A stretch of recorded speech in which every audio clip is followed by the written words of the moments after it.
लोग आ गए हैं, स्टार्ट करें हम लोग।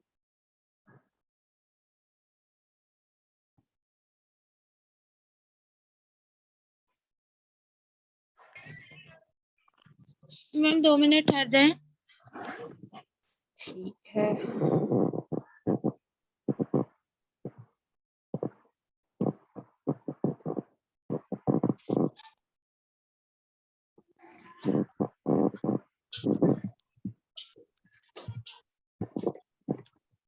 अस्सलाम वालेकुम मैम।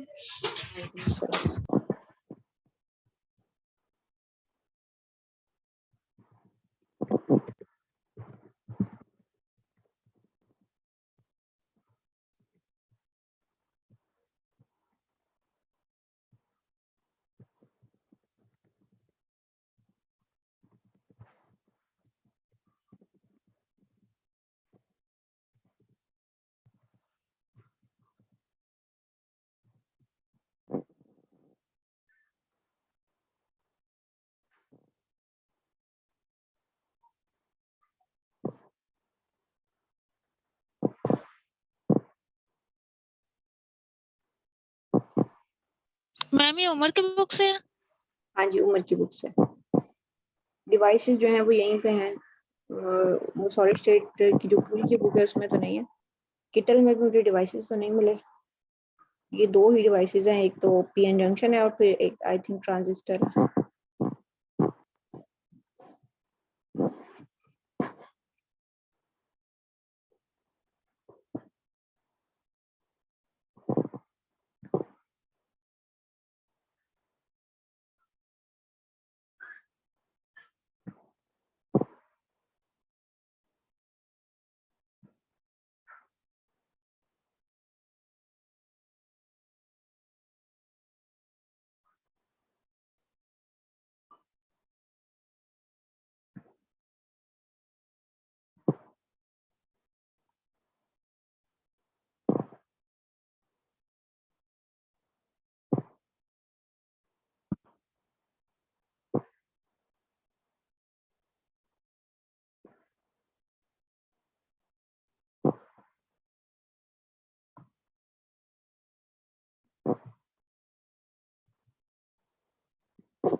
स्टार्ट करें हम।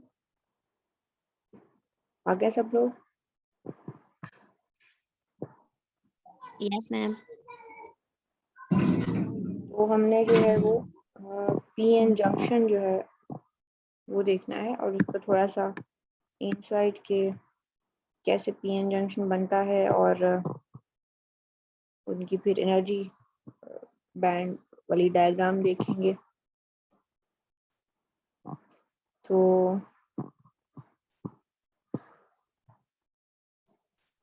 पीएन जंक्शन जो है is a specific made of single crystal semiconductor. Single crystal का क्या मतलब है कि मतलब ऐसा नहीं है कि आपने एक अलग से क्रिस्टल को पी टाइप डोप किया और अलग से क्रिस्टल को एन टाइप डोप किया और फिर उनको जोड़ दिया। यहाँ पर ये है कि आपने एक ही जो क्रिस्टल है उसको लिया और उसको half of the dope is dope P type and the other half is dope N type. ठीक है, तो ये एक सिंगल क्रिस्टल है, यानी दो अलग से क्रिस्टल नहीं है। और जैसे ही सिंगल क्रिस्टल बनता है ना, यानी पी टाइप एक तरफ आप पी टाइप डोप करते हैं, दूसरी तरफ एन टाइप, जैसे आप ये बनाते हैं तो वहां पर जो है वो जंक्शन बन जाता है। ये इस साइड को एन टाइप डोप किया, इस टाइप को पी टाइप, तो वो जो सारा प्रोसेस है जंक्शन बनने का वो भी हम आगे देखते हैं। एन रीजन बताया कि is dope with donor impurities जो कि इलेक्ट्रॉन देती हैं, and the P reason with acceptor impurities जो कि जिसमें कि इलेक्ट्रॉन की कमी होती है एक, और वो होल्स आपको देती हैं। The variation of donor and acceptor concentration and D, ये हमने वो पढ़ा था intrinsic concentrations of electrons and holes, उसमें देखा था ना ND था और NA था। अच्छा, इनफैक्ट अगर पूरी की बुक आपके पास पड़ी हुई है अभी, ND और NA की वैल्यूज अगर आप मुझे देख के बताएं, वहां से मैंने यहाँ से बंद कर दी हुई है, जी मैम। नहीं खुली हुई है, खुली हुई है।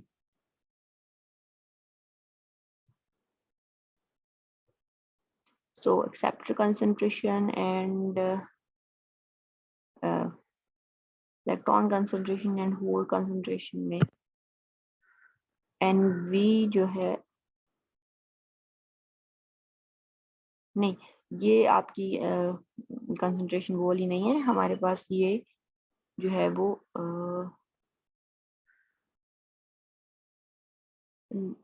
right hand side must represent the effective density of states of electron in the conduction band. Now, this is effective density and denoting by N's. This is not concentrations, this is effective density. Concentration जो है ना वो हमने पढ़ा नहीं है, वो हमारा टॉपिक जो था वो एक्सट्रिंसिक चूंकि सेमीकंडक्टर्स में थी, दोनों की कंसंट्रेशन और एक्सेप्टर की कंसंट्रेशन, तो हमने टॉपिक नहीं पढ़ा, हमारा वो टॉपिक इंक्लूड नहीं था। And D and N A, ये यहाँ पे आ रहा है टॉपिक, एंड डी यहाँ पे आ रहा है।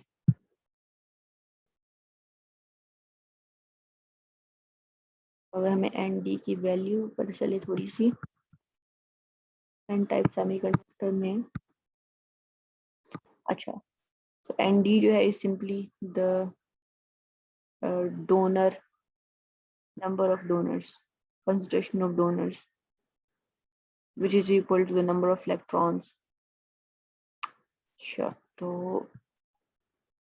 इसी तरह NP जो है वो भी, सॉरी NA जो है वो भी अप्रोक्सीमेटली P के बराबर है। ठीक है,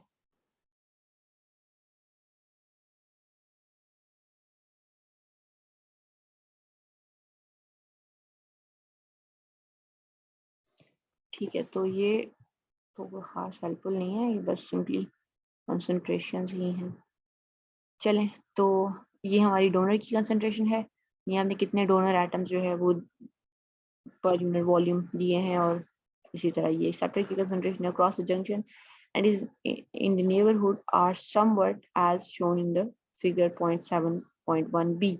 So ये हमारे एक्सेप्टर की कंसंट्रेशन है जो कि थोड़ी हायर है, और जो डोनर की कंसंट्रेशन है वो थोड़ी लोअर है।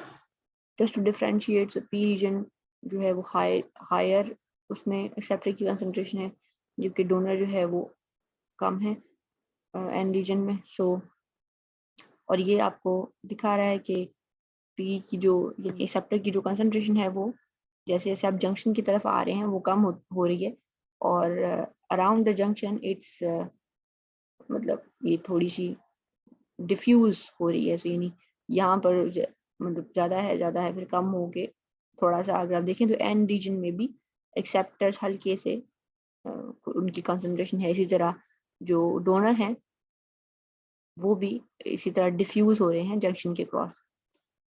सो इस टाइप ऑफ जो इस टाइप का जंक्शन होता है उसको हम ग्रेडेड जंक्शन कहते हैं। जैसे ग्रेडेड फाइबर ऑप्टिक्स थे ना, इस तरह ये ग्रेडेड जंक्शन है जिसमें थोड़ी सी जो हमारी कंसंट्रेशन है वो डिफ्यूज हो रही है क्रॉस द जंक्शन।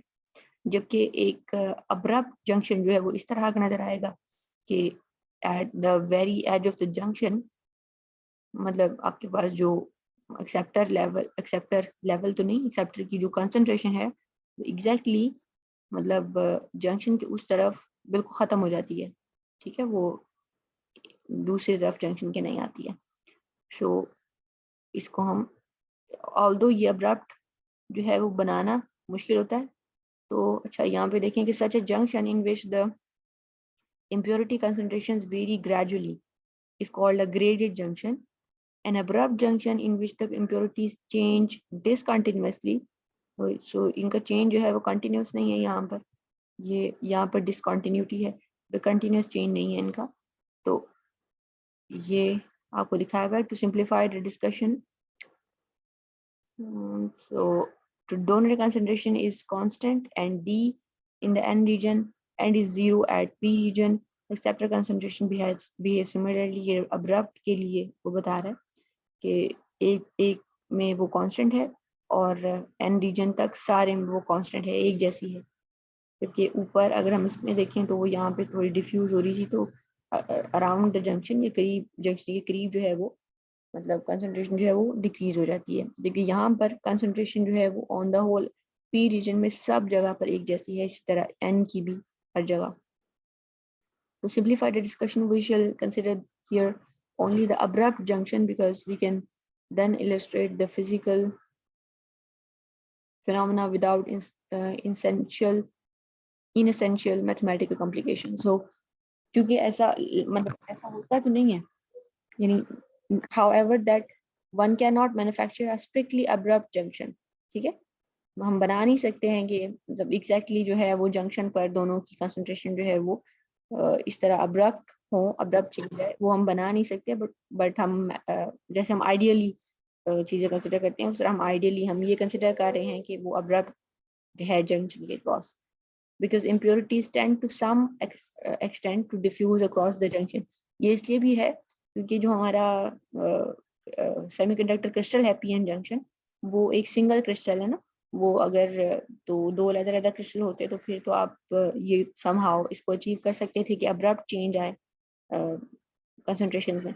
लेकिन चूंकि वो एक सिंगल क्रिस्टल है तो ये मुमकिन नहीं है कि आप बिल्कुल एक लाइन ड्रॉ करके उसके एक तरफ जो है वो टोटली एन डोनर एटम्स हो, दूसरी तरफ टोटली एक्सेप्टर लेवल्स हो एटम्स हो. इसलिए जो अब्रप्ट वाला है वो हम एक आइडियल कंडीशन है हमारी. What we speak of a junction, we mean the region in which the P and N regions meet. ठीक है. The whole junction is one single piece of crystal made of same semiconductor material in which the two sides are doped differently, rather two different pieces of joint. जो हमने बात की है यानी एक single crystal हमारे पास होगा, ये दो अलग-अलग से क्रिस्टल्स नहीं हैं जिनको हमने जोड़ा हो, एक सिंगल क्रिस्टल है. The most interesting, बेटा एक मिनट में जरा आई.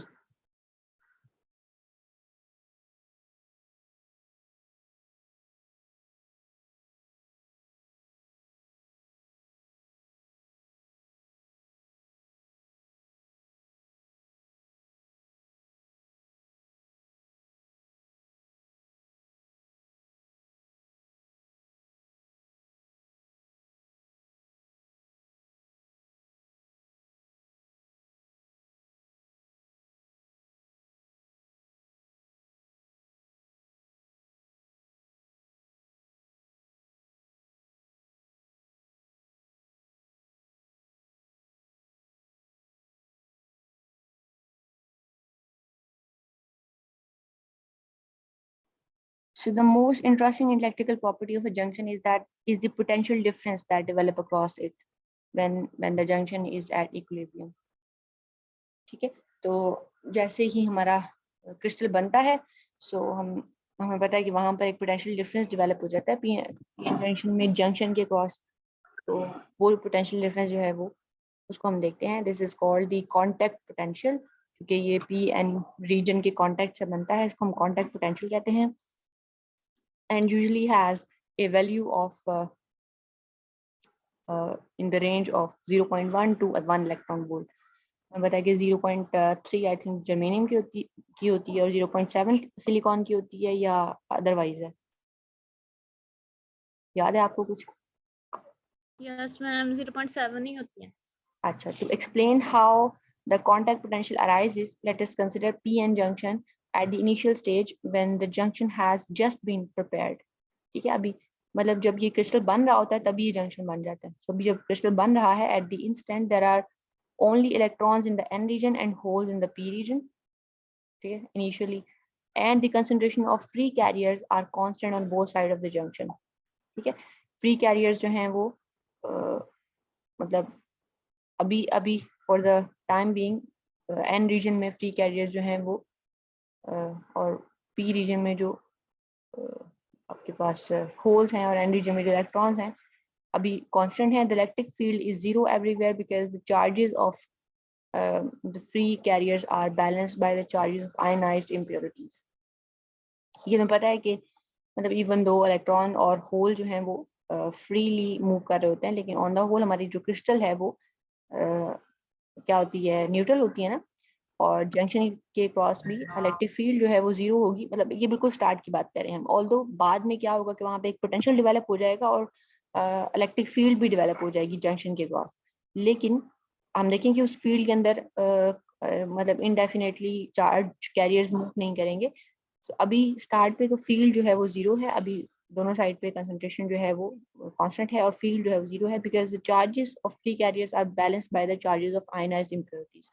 ए साइड पर अगर इलेक्ट्रॉन जो है वो अपने मतलब इलेक्ट्रॉन ने इस लेवल में इलेक्ट्रॉन्स जो हैं वो अपने डोनर्स एटम को वो छोड़ा हुआ है उन्होंने और वो फ्री हैं, तो उसके साथ ही हमारे पास यहाँ पर मतलब पॉजिटिव आयंस भी हैं. इसी तरह नेगेटिव आयन यहाँ पर हैं और होल जो है वो सेपरेट है.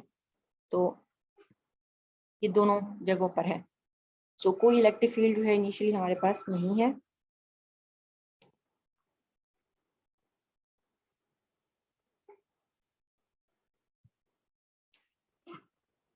ओके, तो the situation is not in equilibrium however despite the absence of electric field. Situation equilibrium में क्यों नहीं है? क्योंकि जो आपके इलेक्ट्रॉन्स हैं they begin to diffuse across the junction from the N to the P region. बेटे आपको थोड़ा सा इंतजार करना पड़ेगा. मुझे थोड़ा सा इमरजेंसी में काम करना पड़ेगा. ठीक है, मुझे 5 मिनट दीजिए बस. माजरत ख्वाह. Okay ma'am.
अच्छा बच्चों, तो हमारे पास कहाँ पे थे हम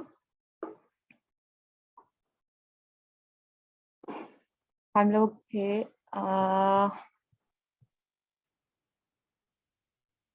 अच्छा जी, द इलेक्ट्रॉन्स, आप लोग सुन रहे हैं ना मुझे? Yes ma'am. The electrons begin to diffuse across the junction from N to P side, and similarly holes diffuse from P to N region, and the free carriers diffuse. अच्छा, अभी क्यों diffuse करें? क्योंकि there is a gradient, concentration gradient. एक side पर मतलब electron की concentration ज़्यादा है, दूसरी साइड पर इलेक्ट्रॉन की concentration कम है ना, बिल्कुल ऑलमोस्ट ना होने के बराबर है, और दूसरी साइड पर जो है वो होल्स की concentration ज़्यादा है। तो चूंकि there is a concentration gradient, तो बिल्कुल ऐसे जैसे नॉर्मली भी अगर आप एक जगह पर एक तरह के एटम्स की कंसंट्रेशन ज्यादा हो, दूसरी जगह पर दूसरी तरह के एटम की कंसंट्रेशन ज्यादा हो, तो अगर ये ग्रेडियंट बन जाए तो चीजें फ्लो करना शुरू हो जाती हैं। तो यहाँ पे चार्जेस जो है वो फ्लो करेंगे एक साइड से दूसरी साइड पे, डिफ्यूज होंगे बेसिकली। और और ये जो such gradient leads to diffusion current. अच्छा, ये हमने डिफ्यूजन करंट कहाँ पढ़ा था? जब हम मोबिलिटी आई थिंक पढ़ रहे थे, हमने वहां पे नीचे देखा था कि दो तरह के करंट फ्लो करते हैं। एक तो इलेक्ट्रिक फील्ड के नतीजे में जो करंट फ्लो करता है वो था, और दूसरा जो करंट था वो डिफ्यूजन करंट था, जो कि मोमेंटरीली फ्लो करता है जब आपका जंक्शन बनता है। सो ये वो डिफ्यूजन करंट है, यानी चार्ज कैरियर्स मूव कर रहे हैं ना, so they are making a current.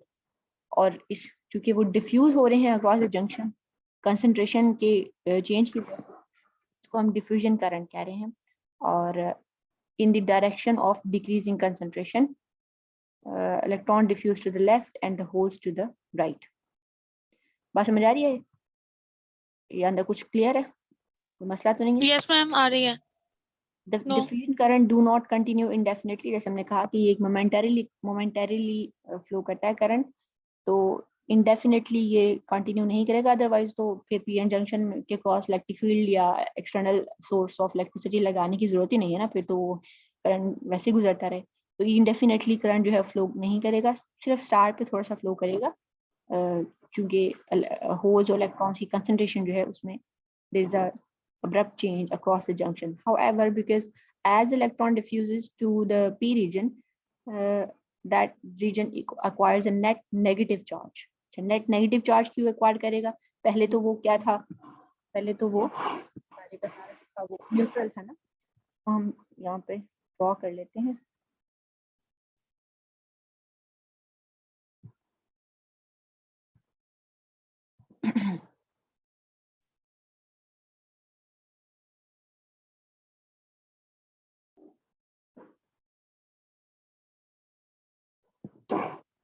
ये हमारे पास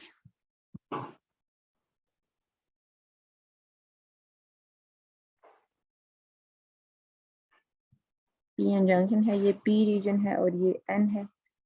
पी में जो है वो हमारे पास थे होल्स,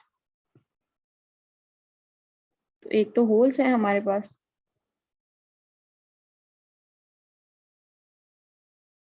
और दूसरे क्या चीज है?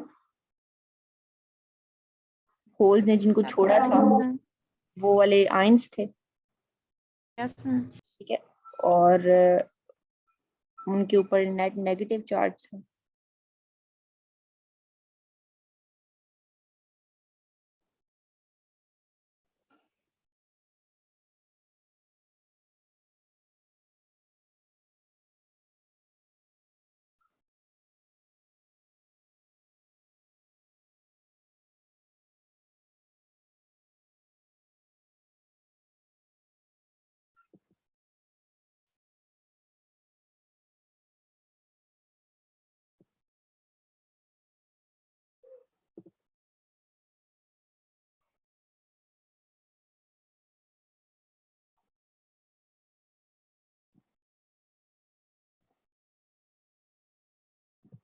आपको मेरी स्क्रीन शो हो रही है? जी मैम।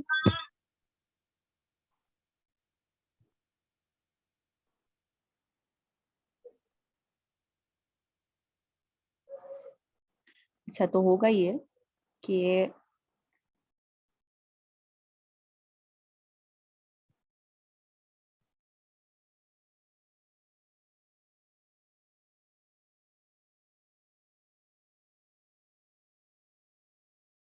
तो यहाँ पर ओवरऑल ये क्रिस्टल जो था इसमें होल्स थे और आयंस थे, और ये जो है वो ओवरऑल एक न्यूट्रल क्रिस्टल था। इसी तरह यहाँ पर इलेक्ट्रॉन्स थे और ये एक न्यूट्रल क्रिस्टल था, न्यूट्रल रीजन था। लेकिन जैसे ही ये इलेक्ट्रॉन जो है वो इस जगह पर यहाँ पर फ्लोट करते हैं, तो अराउंड द जंक्शन ना यहाँ पे और इस तरह यहाँ पे ये थोड़ी सी विड्थ होगी जंक्शन की, जो कि जहाँ पर इलेक्ट्रॉन जहाँ तक पहुंच सकेंगे। तो यहाँ पर होता ये है कि जो कुछ एटम्स हैं, जैसे ये एटम था, इसने अपना जो है वो होल, मतलब इसका होल जो था वो वैलेंस बैंड में था और वो मूव कर सकता था, उसको इलेक्ट्रॉन ने आके फिल कर दिया है। अभी पहले जब होल था इसके पास, तो ये एटम क्या था, न्यूट्रल था ना। अब जब इलेक्ट्रॉन इसके ऊपर आ जाएगा तो यहाँ पर एक नेगेटिव चार्ज आ जाएगा, ये नेगेटिव आयन बन जाएगा। ठीक है, स्टैटिक नेगेटिव आयन। इलेक्ट्रॉन ने आके होल के साथ रिकम्बाइन करके वैलेंस बैंड जो था ना, उसमें होल के साथ रिकम्बाइन करके उसने उसको जो है ना वो खत्म कर दिया है, उसका जो कोवेलेंट बॉन्ड था उसको, यानी कि जो उसको कंप्लीट कर दिया। एक हमने देखा था ना ट्राइवेलेंट इम्प्योरिटी में, एक जो होल होता है उसके साथ, वो होल होता है क्योंकि उसमें उसके साथ कोई इलेक्ट्रॉन नहीं होता है, ट्राइवेलेंट इम्प्योरिटी है। तो वो इलेक्ट्रॉन बेसिकली फिल अप हो गया और वहां पर एक नेगेटिव चार्ज बन गया। तो इसी तरह यहाँ पे नेगेटिव एक नेगेटिव चार्ज आ जाएगा सारी जगह पर। इसी तरह होल्स जो हैं, मतलब आप इक्वलेंटली इसको ये कंसिडर कर सकते हैं कि होल यहाँ पे शिफ्ट हो गए, और या ये देख सकते हैं कि जब इलेक्ट्रॉन यहाँ से लीव करेगा ना, इस रीजन से यहाँ से लीव करेगा, तो यहाँ पर जिन एटम से इलेक्ट्रॉन लीव किया होगा, पहले जब उनके पास था इलेक्ट्रॉन यानी कंडक्शन बैंड में पड़ा हुआ था, तो वहां पर हमारे पास ये वो न्यूट्रल एटम थे। अब वहां पर एक पॉजिटिव चार्ज आ जाएगा। या आप ये कंसिडर कर लें कि होल जो है उसी तरह यहाँ पर मूव करके एक कोवेलेंट बॉन्ड को फिल कर देगा इलेक्ट्रॉन के साथ रिकम्बाइन करके, और हमारे पास यहाँ पर जो चार्ज, पॉजिटिव चार्ज, हमारे पास इन आयंस में पॉजिटिव चार्ज आ जाएगा। ठीक है, तो एक तरफ जो है वो नेगेटिव चार्ज आ जाएगा, दूसरी तरफ पॉजिटिव चार्ज आ जाएगा। ये बात क्लियर है? Yes ma'am.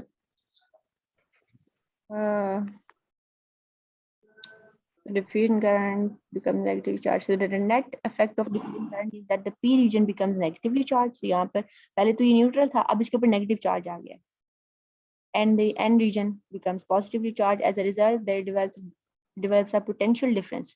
So ये negatively charged मतलब on the whole ये सारी क्रिस्टल नेगेटिवली चार्ज होगी, यानी ये जंक्शन के क्रॉस जो है ये नेगेटिवली चार्ज हो जाएगा, इस तरह ये जंक्शन के क्रॉस जो है वो पॉजिटिवली चार्ज हो जाएगा।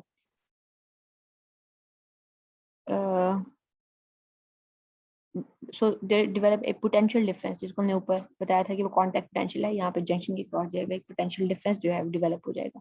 क्यों डेवलप होगा? क्योंकि अब पहले तो न्यूट्रल थे दोनों, अब क्या है कि एक जो है उसके ऊपर पॉजिटिव चार्ज है, दूसरे के ऊपर नेगेटिव। तो जब भी पॉजिटिव और नेगेटिव चार्जेस जो है वो सेपरेट होते हैं बाय सम डिस्टेंस, तो वहां पर एक पोटेंशियल डिफरेंस जो है वो डेवलप होता है और इलेक्ट्रिक फील्ड एस्टैब्लिश हो जाती है। इलेक्ट्रिक फील्ड जो है वो कैसे एस्टैब्लिश होगी? वो ई से मतलब पॉजिटिव से नेगेटिव की तरफ, यानी यहाँ से इस तरफ इलेक्ट्रिक फील्ड एस्टैब्लिश हो जाएगी।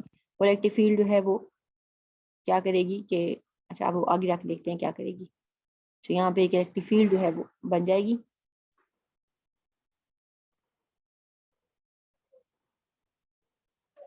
Figure 7.2 shows the position of conduction and valence band near the junction।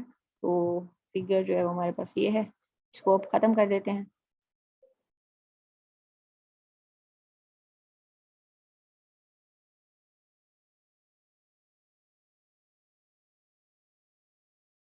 तो ये हमारी फिगर है, इसमें हमें वैलेंस बैंड और कंडक्शन बैंड की जो अब ये बैंड है, ये कंसंट्रेशन नहीं है, तो हम देखते हैं कि ये वाला जो पी रीजन है ये थोड़ा सा ऊपर बनाया गया है। ये हम देखते हैं क्यों बनाया गया है। तो ये कंडक्शन बैंड है और ये वैलेंस बैंड है, और ये इनके बीच में जो है वो ये दिखाने के लिए कि ये दोनों जो है वो हैव डिफरेंट, मतलब यहाँ पे एक पोटेंशियल डिफरेंस डेवलप हुआ है, या यहाँ पे एक हाइट है फॉर लेट्स से इलेक्ट्रॉन्स, हम इलेक्ट्रॉन्स को ले लेते हैं, तो इलेक्ट्रॉन्स के लिए यहाँ पर एक हाइट दिखाई हुई है पोटेंशियल डिफरेंस की, जिसको उनको ओवरकम करना है to cross the P region. और ये हाइट क्यों डेवलप हुई है? क्योंकि यहाँ पे चार्ज कैरियर्स डिफ्यूज होकर इस रीजन को उन्होंने जो था यहाँ पे एक पोटेंशियल डेवलप कर दिया। Because of the charge transfer, energies on the p side have been raised relatively to the n side. अब यहाँ पे सॉलिड स्टेट में थोड़ा सा हम उल्टा करते हैं, सो p साइड की एनर्जीज जो है वो क्योंकि चार्ज कैरियर्स इलेक्ट्रॉन्स जो है वहां पे मूव कर गए हैं, तो p साइड की एनर्जी जो है वो हम उसको हायर ले रहे हैं देन n साइड की एनर्जी।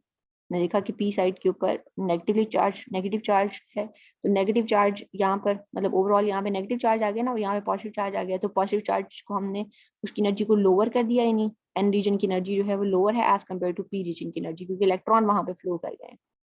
तो यहाँ मतलब वहां पे एक हाइट आ गई है उसकी एनर्जी लेवल में, और वो हाइट कितनी है, ई टाइम्स फाइव। ठीक है, E is the charge of electron और फाइव जो है वो पोटेंशियल डिफरेंस, वो एनर्जी में जो डिफरेंस आया है वो है। The p side has acquired a net negative charge given that the contact potential is phi। ठीक है, जो contact potential है, let's say हम उसको डिनोट करें phi से, वैसे हम v से करते हैं लेकिन यहाँ पे हम phi से कर रहे हैं। The energy difference between the two side is e phi। ठीक है, एनर्जी जो है वो q टाइम्स v होती है ना, q टाइम्स पोटेंशियल डिफरेंस होती है, तो हम पोटेंशियल डिफरेंस सपोज कर रहे हैं वो phi है, तो e phi जो है वो हमारा एनर्जी का डिफरेंस होगा दोनों साइड के बीच में। ठीक है, अगर ये दोनों सेम लेवल पे लाई कर रहे होते तो पी रीजन भी ये जो डॉटेड लाइन है इसके ऊपर होता, लेकिन अब चूंकि यहाँ पे कांटेक्ट पोटेंशियल डेवलप हुआ है और इलेक्ट्रॉन यहाँ से यहाँ फ्लो किए हैं और ये नेगेटिवली चार्ज हो गया है ये वाले रीजन और ये पॉजिटिवली चार्ज हो गया, तो ये थोड़ा सा इसकी एनर्जी जो है वो बढ़ गई है, और वो कितनी बड़ी है, ई टाइम्स फाइव। इसी तरह ये हमारा वैलेंस बैंड है और ये कंडक्शन बैंड है, तो दोनों वैलेंस बैंड और कंडक्शन बैंड की वो हम ड्रॉ करेंगे एट अ लिटिल हाइट। ये ई सी एन जो है वो एन रीजन में कंडक्शन बैंड है, ई वी एन जो है वो एन रीजन में वैलेंस बैंड है, इसी तरह यहाँ पे पी रीजन में वैलेंस और कंडक्शन बैंड है। ठीक है, ये हम देखते हैं करंट डेंसिटीज है इन सॉलिड। अच्छा, according to the usual convention electromagnetism theory, the potential of the n side is higher than the p side by an amount of phi. In solid state physics, however, one plots the energy of the electron as being higher. Since the electron has negative charge, it follows that p side has higher electron energy। ठीक है, क्योंकि electron वहां पे flow करेंगे तो p side की energy जो है हायर इन इलेक्ट्रॉन है। The presence of the contact potential impedes the flow of diffusion current। ठीक है, अब मतलब मजीद हमने कहा था कि वो इनडेफिनेटली डिफ्यूजन करंट जो है फ्लो नहीं करेगा, वो तो उसको जो चीज उसकी रास्ते में रुकावट है, इम्पीड कर रही है, वो क्या चीज है, वो हमारी कांटेक्ट पोटेंशियल जो है वो इटसेल्फ फर्दर डिफ्यूजन जो है उसको इम्पीड करेगा। There is now actually an electric field equal to this. Electric field जो है वो ग्रेडियंट ऑफ द पोटेंशियल होती है ना, ई जो है वो minus del V over del V होती है, जो कि curly V over curly R होता है, ऐसे ही होता है ना, ये वाला फॉर्मूला पढ़ा यस हुआ है। मैम, सो यस पढ़ा हुआ क्योंकि मैम। कांटेक्ट पोटेंशियल जो है वो फाई है, तो इलेक्ट्रिक फील्ड जो है वो हम मतलब सिंपलिसिटी के लिए सिर्फ हम वन डायमेंशनल केस ले रहे हैं। सो फिर एक्स मतलब जैसे पोजीशन चेंज हो रही है, एक्स चेंज हो रहा है on the x axis, phi जो है वो उसका ग्रेडियंट हम सिर्फ एक्स के लिहाज से ले रहे हैं उसका डेरिवेटिव, तो ये हमारी इलेक्ट्रिक फील्ड होगी acting at the junction to oppose further diffusion of electrons and holes।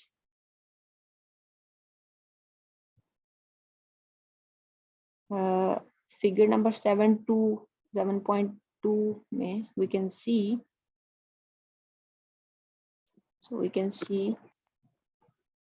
that of the electrons in the conduction band on the n side, only those of kinetic energy larger than the barrier are able to diffuse to the p side। अब क्या है कि मतलब अब ऐसा है कि electron चूंकि उनकी डिफ्यूजन स्टॉप हो गई है, तो वो इलेक्ट्रॉन जिनकी काइनेटिक एनर्जी जो है वो इस कांटेक्ट पोटेंशियल से ज्यादा होगी, सिर्फ वही यहाँ पर इस ये जो समझ लीजिए कि एक पहाड़ है उनके सामने पोटेंशियल का, इसको उन्होंने ओवरकम करना है, यहाँ से चढ़ के ऊपर जाना है, तो उनके पास अगर इतनी काइनेटिक एनर्जी होगी कि जो ये इसको ओवरकम कर सकें, और इसकी एनर्जी कितनी है, ई फाइव, तो तभी वो इसको यहाँ से गुजर सकेंगे, अदरवाइज नहीं। और जाहिर है जब हम किसी भी पीएन जंक्शन के क्रॉस जो है वो मतलब पोटेंशियल लगाते हैं, एक्सटर्नल पोटेंशियल लगाते हैं, तो उसमें हम इलेक्ट्रॉन को वो एनर्जी प्रोवाइड कर रहे होते हैं जिससे वो इसको ओवरकम कर सकें, इस बैरियर को। As the charge transfer continues, the potential continues to increase. जब तक ऐसा होता रहेगा, मतलब स्टार्ट पे पहले एक लाइन एटम्स की जो है वो आयनाइज होगी, फिर नेक्स्ट लाइन होगी, फिर जब तक कि इलेक्ट्रॉन यहाँ से यहाँ फ्लो करते रहेंगे, ये जो बैरियर है उसकी विड्थ बढ़ती रहेगी और डिफ्यूजन होती रहेगी। The potential continues to increase and hence the diffusion flux continues to decrease until it becomes diffusion flux का क्या मतलब है कि जैसे पानी का फ्लक्स होता है ना, कि कितना पानी पर टाइम गुजर रहा है, तो यहाँ पर ये इलेक्ट्रॉन या पार्टिकल्स जो कि इलेक्ट्रॉन और चार्जेस एक होल जो है एक दूसरे के रीजन में डिफ्यूज हो रहे हैं, तो उसको हम डिफ्यूजन फ्लक्स कहते हैं। डिफ्यूजन फ्लक्स जो है वो डिक्रीज होता जाएगा until it becomes balanced by the electron flux flowing from the p side to the n side। ठीक है, फाइनली ये होगा कि जितने इलेक्ट्रॉन इस यहाँ से यहाँ जा रहे होंगे उतने होल्स यहाँ से यहाँ आ रहे होंगे, इसको हम कहते हैं ये जनरेशन फ्लक्स है। ठीक है, एक साइड से जितने इलेक्ट्रॉन दूसरी साइड पे जा रहे होंगे उतने ही होल्स जो है दूसरी साइड से उस साइड पे जा रहे होंगे, और ये this is called generation flux. ठीक है, it's source lies in the following phenomena. अब ये मतलब ऐसा क्यों है कि इंडेफिनेटली इलेक्ट्रॉन जो है अब बैलेंस हो गया है, यानी ये नहीं है कि मजीद विड्थ इंक्रीज हो रही हो, लेकिन अब स्टिल अभी इक्विलिब्रियम में भी क्या है कि इलेक्ट्रॉन जो है वो डिफ्यूज कर रहे हैं और होल डिफ्यूज कर रहे हैं, लेकिन उनकी जो उनका जो बैलेंस है वो हो गया, यानी इक्वली दोनों एक दूसरे के रीजन में डिफ्यूज कर रहे हैं। It's source lies on the P side. हाँ जी, कुछ पूछा किसी ने? On the P side